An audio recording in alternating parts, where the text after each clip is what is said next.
Ada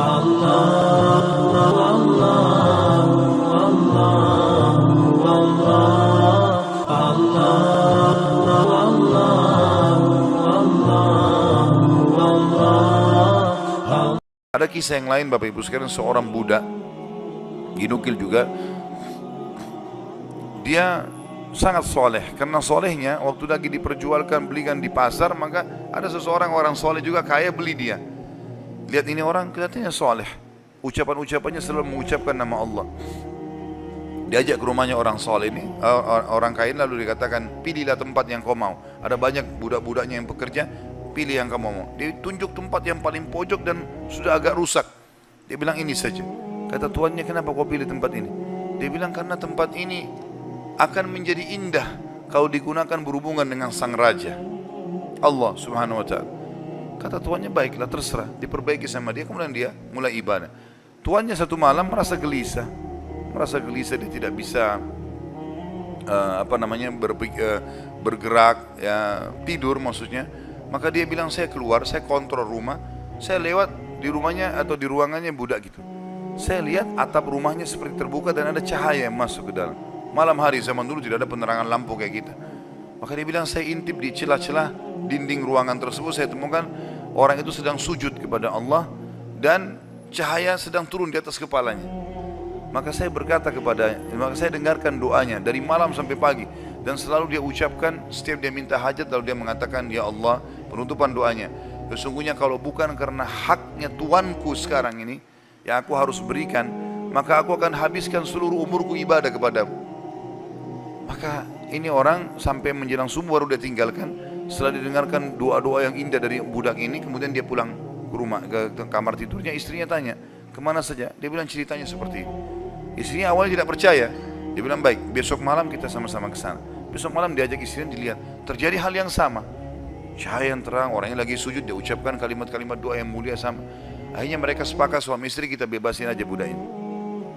Ketuk pintunya menjelang subuh, kami sudah dengarkan doamu semalam, kami bebaskan kamu.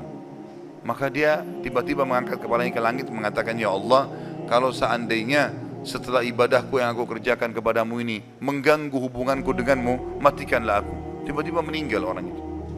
Tiba-tiba meninggal. Tapi di sini saksi bahasan adalah bagaimana kedekatan seorang budak pun posisinya, dia seseorang yang sangat miskin, susah diperjualbelikan, tapi kedekatannya dengan Allah tidak mengganggu pekerjaannya, dan itu tidak penting bagi Allah subhanahu wa ta'ala. Seseorang harus tahu masalah ini. Kisah yang lain disebutkan, ada seseorang miskin, punya anak sekian, beberapa orang. Ini kisah-kisah salafus saleh dulu. Dia pas mau makan sama istri sama anak-anaknya, ada 4-5 orang anak, mau makan sama-sama dan cuma ada sedikit makanan, tiba-tiba ada yang ketuk pintu, orang miskin.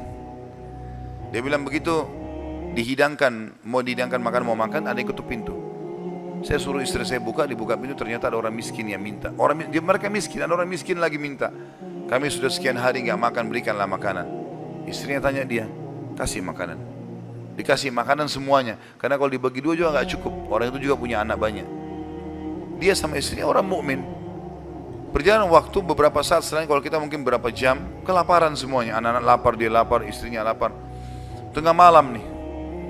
Ya, kalau kita sekarang di awal malam, jam 12 malam gitu. Istrinya bilang, bagaimana? Anak-anak menangis semua kelaparan, kita juga kelaparan semua. Dia bilang, baiklah, saya akan keluar, saya akan cari rezeki Allah, nanti Allah akan kasih nanti.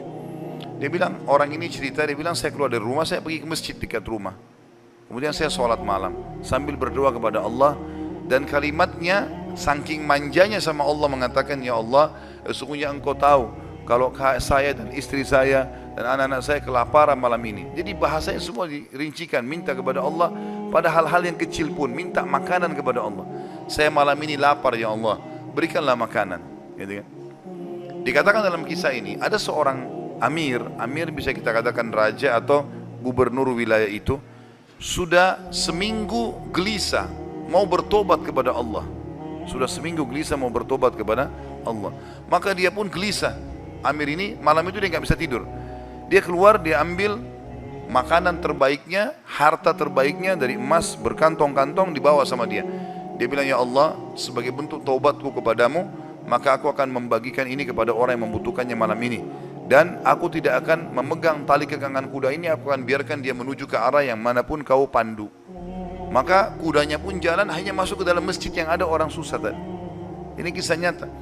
Pada saat masuk dia bilang, Amir ini bilang, saya tidak tahu kenapa kuda saya ke sini, tapi ini rumahnya Allah, pasti ada sesuatu. Dia bilang, saya turun dari kuda, saya masuk, saya temukan orang itu lagi berdoa, dan doanya minta makanan.